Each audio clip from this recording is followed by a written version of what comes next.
Covid के कारण नुकसान हुआ है उसमें जो प्रमुख सेक्टर है,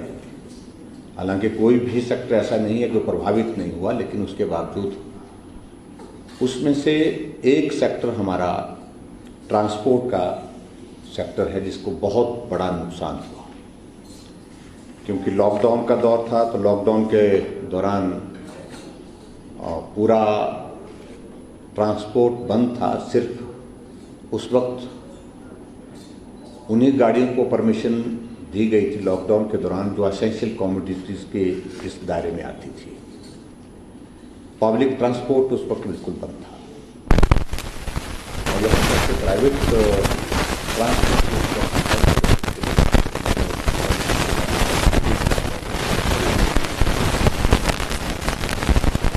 उसके बाद फर्स्ट फेज के बाद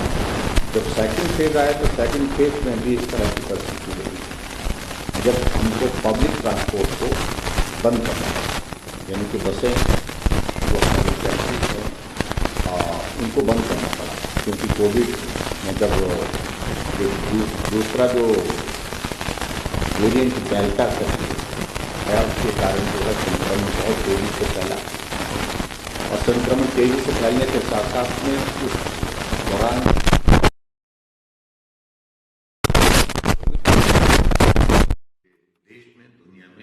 और हमारे प्रदेश में भी काफी ज्यादा रहा है। हमने कोशिश की है प्रदेश के अंदर कि जो सेक्टर प्रभावित हुए हैं उनको समय समय पर मदद करने की कुछ रिलैक्सेशन हमने अलग अलग सेक्टर को अलग अलग से दी है। मैं समझता हूं उसकी डिटेल्स में जाएंगे तो वो बहुत लंबा जाएगा विषय, लेकिन पर्टिकुलरली अगर हम ट्रांसपोर्टर सेक्टर को अगर हम बात करें, इसकी हम बात करें तो हमने उसमें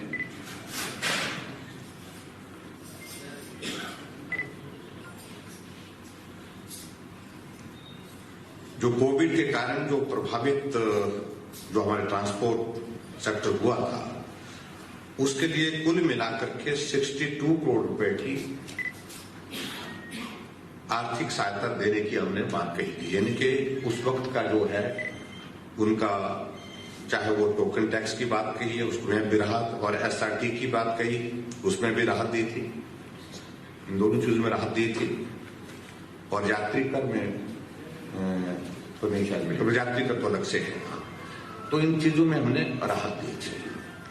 और इनको मिला करके कुल मिलाकर के 62 करोड़ रुपए की जो राहत इस तरह से उनको प्राप्त हुई थी जो हमारे ट्रांसपोर्टर्स हैं।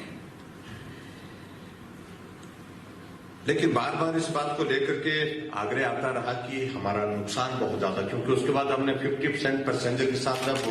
पब्लिक ट्रांसपोर्ट रिस्टोर कर दी, दोबारा शुरू कर दी, तो ट्रांसपोर्टर्स का कहना है कि बस तो पूरी चलती है, ड्राइवर भी उसमें होता है, कंडक्टर भी होता है, ड्राइवर की भी सैलरी होती है, कंडक्टर की भी सैलरी होती है, टायर भी वो उतना खाती है, डीजल भी उतना खाती है। तो 50% के उसके हिसाब से भी हमारी क्षति जो है वो उस तरह से पूरी नहीं हुई। उसमें भी हमको बहुत बड़ा नुकसान हुआ है, उसमें भी हम घाटे में, मतलब उनका कहना कि कोविड के कारण उसमें भी हम नुकसान के उस दौर में भी रहे। उनका कहना था कि हमारे जितने भी ये जो कोविड के कारण जो प्रभावित हमारा ट्रांसपोर्ट सेक्टर रहा है, 30 नवंबर तक उनका आग्रह था कि भाई उस बात के लिए, हालांकि वो तो और भी ज्यादा मांग कर रहे थे,